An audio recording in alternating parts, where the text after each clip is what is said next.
नमो भगवती वासुदेवाय नमो। नमस्कार बंधुगण आपण मानकु आम यूट्यूब चैनल को स्वागत। बंधुगण आजिर ए भिडियो आपणक पई बहुत ही खास रहिबाकु जाउछि।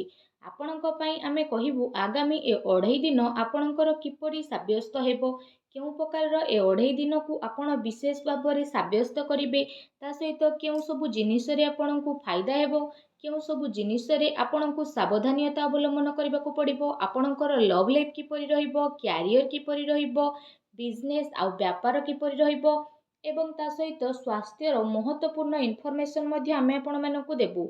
आउ ए वीडियो शेष रे आमे आपण मानकु गोटे उपाय विषय मध्ये कहबु, जहा द्वारा आपण ए 2.5 दिन को आहुरी अधिक शुभ और मंगलदायक साब्यस्त करि परिबे। तेणु आगो को वीडियो आरंभ करबा पूर्व आमर आपनकु रिक्वेस्ट कि जदि आपण आमर ए चैनल ले नुआ आछंती तो चैनल को सब्सक्राइब करिनेबा सह पाखरे थिबा नोटिफिकेशन बेल को मध्ये ऑन करंतु, या द्वारा समय समय रे नुआ नुआ वीडियो नोटिफिकेशन आपनक पाखरे पहुंचीबो। आसंतु जानिबा किपरि रहिबो आपणक पई विशेष भाबरे ए 2.5 दिन। जदि आमे सबुठारु प्रथमे कहिबा कि ए दिन रे कोन आपणक पई विशेष भाबरे पॉजिटिव रहिबा पई जाउछि, जदि आमे कहिबा फ्रेंड्स ए दिन रे आपण किछि राजनीति लोकंक सहित साक्षात हेबो एवं आपणकर लोकप्रियता बढ़िबो, ता सहित जन संपर्कर दायरा मध्ये विस्तृत हेबो। संतानक तरफरु तांकर क्यारियर को नेकी ए दिन रे किछि शुभ समाचार मध्ये आपणकु मिली पारे। आपणकर सिद्धांतवादी दृष्टिकोण समाज एवं धार्मिक स्थल रे आपणकु सम्मानजनक उपाधि विशेष रूप रे प्रदान करिबो, ता सहित धार्मिक एवं आध्यात्मिक गतिविधि रे आपणकर विशेष रूप रे महत्वपूर्ण योगदान रहिबो। प्रॉपर्टी संबंधित कोनोसी अटकी कार्य पूरा हेबार विशेष रूप रे संभावना बनिछि। ए दिनर समय आपणकु भल खराबर स्थिति देखैबो, ता सहित भाग्य एवं संतान संबंधित कार्य रे मध्य आपणकु विशेष रूप रे सुविधा प्रदान करिबो। आपणकर विवेक एवं आदर्शवादी स्वभाव आपणक पई महत्वपूर्ण उपलब्धि को नेकी आसीबो। ता सहित ए दिन रे ग्रहर स्थिति आपणक पई काफी संतोषजनक रहउची। जो माने आपणकर खिलाफ रे थिले सेही लोक माने आपणक सपक्ष को आसीबा पई जाउछंती। आउ संबंध रे मध्ये आपणकर काफी सुधार आसीबो। सबु कार्य आपणकर शांतिपूर्ण रूप रे सुधुरी मध्ये जीवो। भावुकता द्वारा बेमारिक दृष्टिकोण आपणकर कार्य रे रही जीवो। ता सहित आपणकर सकारात्मक एवं संतुलित भावना आपणको आगको बढ़ेबा एवं निजर कार्य को सुचारू रूप रे संपन्न करिबारे सहायता प्रदान करिबो। घरे कौनसी धार्मिक उत्सवर आयोजन मध्य विशेष रूप रे हेबो। ता सहित आपण पुणी थरे निजे निजकु ताजा अनुभव करिवे। एहा सहित जदि कहिबा अटकी थिबा बड़ धरणर पेमेंट मिलिबा कारणरू आर्थिक स्थिति मध्य आपणकर काफी समय पर्यंत सुधुरी जीवो, जो कारण पई आपणको काफी खुशी मिलिबो एवं आपणको मन बहुत ही प्रसन्न मध्य रहिबो। आसंतु जानिबा ए दिन रे कोन नेगेटिव रहिबो। कोनोसी प्रकारर उधारीरु आपण दूरी रुहंतु। धन लेण देण संबंधित कार्य करिबा ठारू छलना बा धोकार आपण शिकार होई पारती। कोनोसी भी कार्य करिबारे अधिक भाबी चिंती कि आपण आपणको टाइम लगांतु नाही। एहा द्वारा समय आपणको हातरू बाहरी पारे। सामाजिक संपर्क को मधुर बनेकी रखिबार अति आवश्यकता रहिछि। केबे केबे किछि नकारात्मक पुरुणा कथा पुणी थरे मध्य उठी पारे, जो कारण पई आपण निजर मन बल रे काफी टाइम पर्यंत कमी अनुभव करिवे। निजर स्वभाव को पॉजिटिव बनेकी रखंतु। एहा सहित ए कथार मध्य आपणको ध्यान देबार आवश्यकता रहिछि कि आपणकर सरल स्वभावर किछि लोक माने नाजायज फायदा मध्य उठाई पारती, जो कारण पई आपणकर मनर स्थिति किछि विचलित मध्य होई पारे। अन्यर प्रोब्लेम को सुलझेबारे आपणकर केते सारा महत्वपूर्ण कार्य मध्य अटकी पारे। ता सहित काहा सहित जदि किछि प्रतिज्ञा बा प्रॉमिस करिसेंती ताको पूरा करंतु, नचेत समाज रे आपणकर इमेज खराब होई पारे एवं किछि लाभदायक मौका मध्य आपणको हातरू बाहरिबार संभावना रहिछि। एहा सहित जदि कहिबा देखैबा प्रवृत्ति ठारू आपण विशेष रूप रे दूरी रुहंतु। ए समय रे धन संबंधित किछि नुकसानदायक स्थिति देखा देबो। सेथिपाई कौनसी भी प्रकारर निवेश को ए दिन रे आपण दूरी रखंतु।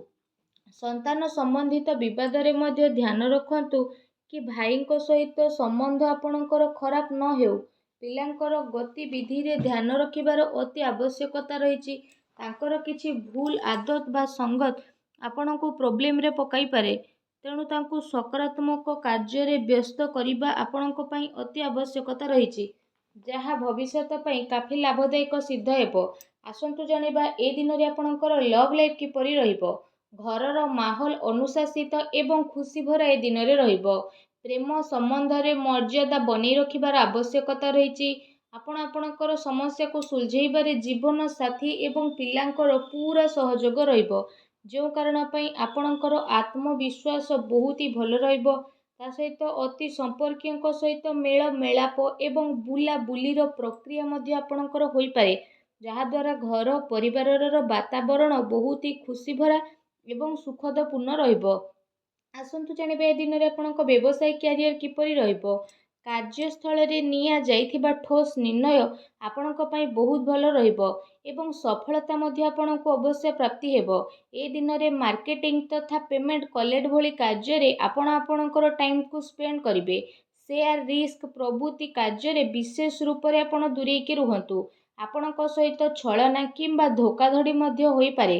ଚାକିରିରେ କୌଣସି ପ୍ରକାରର ସ୍ଥାନ ପରିବର୍ତ୍ତନ ଏବଂ ପ୍ରେସରର ସ୍ଥିତି ମଧ୍ୟ ଆପଣଙ୍କ ଉପରେ ବନିପାରେ। କାର୍ଯ୍ୟସ୍ଥଳରେ କୌଣସି ପଡ଼ୋଶୀଙ୍କ ଦ୍ୱାରା ଲଢ଼େଇ ଝଗଡ଼ା ଭଳି ସ୍ଥିତି ମଧ୍ୟ ଆପଣଙ୍କର ବନିବ। କିଛି କାନୁନି ବା ନିବେଶ ସମ୍ବନ୍ଧିତ ଜଟିଳତାର ମଧ୍ୟ ଆପଣଙ୍କୁ ବିଶେଷ ରୂପରେ ସାମ୍ନା କରିବା ପାଇଁ ପଡ଼ିବ। ବ୍ୟବସାୟିକ କାର୍ଯ୍ୟ ପ୍ରଣାଳୀରେ ପରିବର୍ତ୍ତନ ଆଣିବା ଆପଣଙ୍କ ପାଇଁ ଅତି ଆବଶ୍ୟକ ରହିଛି, ଯେଉଁଥିପାଇଁ ଆହୁରି ଅଧିକ ଭଲ ପରିଣାମ ଆପଣଙ୍କୁ ହାସିଲ ହେବ। ତା ସହିତ ବ୍ୟବସାୟିକ ପ୍ରତିଷ୍ଠାନରେ ଅନୁଭବୀ ଏବଂ ପରିବାରର ବରିଷ୍ଠ ଲୋକଙ୍କର ଅନୁମତି ଏବଂ ସହମତି ଦ୍ୱାରା କାର୍ଯ୍ୟ କରିବା ଦ୍ୱାରା କାଫି ସମସ୍ୟା ସବୁ ଆପଣଙ୍କର ଆସାନୀରେ ଦୂରେଇ ଯିବ। ଧନ ଲେଣଦେଣ ସମ୍ବନ୍ଧିତ କାର୍ଯ୍ୟରେ ଅଚାନକ କୌଣସି ଲାଭଦାୟକ ସ୍ଥିତି ମଧ୍ୟ ଆପଣଙ୍କର ବନିବ, ଯେଉଁ କାରଣ ପାଇଁ ଆପଣଙ୍କୁ କାଫି ଖୁସି ଅନୁଭବ ହେବ। କାର୍ଯ୍ୟ କ୍ଷେତ୍ରରେ ଆପଣ ଯାହା ପରିବର୍ତ୍ତନ ସମ୍ବନ୍ଧିତ ଯୋଜନା ବନଉଥିଲେ, ସେସବୁ ଉପରେ ଏବେ ଭଲ ସମୟ ଆସିଯାଇଛି। ଏ ସମୟରେ ଆପଣ ଅଧିକତମ ଊର୍ଜା ନିବେଶ ସମ୍ବନ୍ଧିତ କାର୍ଯ୍ୟରେ କରିବେ। ବର୍ତ୍ତମାନର ଗତିବିଧିରେ ନିଜର ଧ୍ୟାନକୁ କେନ୍ଦ୍ରିତ କରନ୍ତୁ, ଏହା ଆପଣଙ୍କ ପାଇଁ ବହୁତ ଭଲ ରହିବ। ଆସନ୍ତୁ ଜାଣିବା ଏ ଦିନରେ ଆପଣଙ୍କର ସ୍ୱାସ୍ଥ୍ୟ କିପରି ରହିବ। ଏ ଦିନରେ ଆପଣଙ୍କ ସ୍ୱାସ୍ଥ୍ୟ ବହୁତ ଭଲ ରହିବ, କିନ୍ତୁ ଦିନଚର୍ଯ୍ୟାକୁ ବ୍ୟବସ୍ଥିତ ବନେଇକି ରଖିବା ଆପଣଙ୍କ ପାଇଁ ଅତି ଆବଶ୍ୟକ ରହିଛି। ଏଥିପାଇଁ ଆପଣ ଆପଣଙ୍କ ଖାଦ୍ୟପେୟ ଉପରେ ଧ୍ୟାନ ଦିଅନ୍ତୁ। ଆପଣ ନିଜର ସ୍ୱାସ୍ଥ୍ୟକୁ ଆହୁରି ଅଧିକ ଭଲ ରଖିବା ପାଇଁ ପ୍ରତ୍ୟେକ ଦିନ ଯୋଗ କରନ୍ତୁ, ବ୍ୟାୟାମ କରନ୍ତୁ ଏବଂ ସୁସ୍ଥ ରୁହନ୍ତୁ। ଆସନ୍ତୁ ଜାଣିବା ଏ ଦିନରେ ଆପଣଙ୍କ ପାଇଁ କ'ଣ ବିଶେଷ ଉପାୟ ରହିଛି। ଏ ଦିନରେ ଆପଣ ସ୍ନାନ ଆଦି ବିଶେଷ ଭାବରେ କରିସାରିବା ପରେ 7ଟି କନ୍ୟାଙ୍କୁ ଘରକୁ ଡାକିକି ପ୍ରସାଦ ସ୍ୱରୂପ ତାଙ୍କୁ କ୍ଷୀରି ଖୁଆନ୍ତୁ ତଥା ତାଙ୍କୁ ବିଶେଷ ରୂପରେ ଦକ୍ଷିଣାରେ କିଛି ପଇସା ଏବଂ କିଛି ହଳଦିଆ ରଙ୍ଗର ବସ୍ତ୍ର ଦେଇକି ବିଦା କରନ୍ତୁ। ଏପରି କରିବା ଦ୍ୱାରା ମା ଲକ୍ଷ୍ମୀ ବହୁତ ଶୀଘ୍ର ପ୍ରସନ୍ନ ହେବେ ଏବଂ ଆପଣଙ୍କର ସମସ୍ତ କଷ୍ଟକୁ ଦୂର କରିବେ।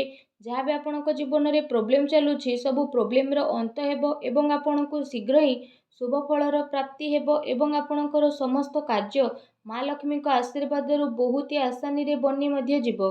ମା ଲକ୍ଷ୍ମୀଙ୍କ ଆଶୀର୍ବାଦ ଆପଣଙ୍କୁ ପ୍ରାପ୍ତ ହେଉ। ସଚ୍ଚା ଦିଲରେ କମେଣ୍ଟ ବକ୍ସରେ ଜୟ ମା ଲକ୍ଷ୍ମୀ ଅବଶ୍ୟ ଲେଖନ୍ତୁ ଏବଂ ଭିଡ଼ିଓକୁ ଲାଇକ୍ କରିବା ପାଇଁ ଆଦୌ ବି ଆପଣ ଭୁଲନ୍ତୁ ନାହିଁ। ଧନ୍ୟବାଦ।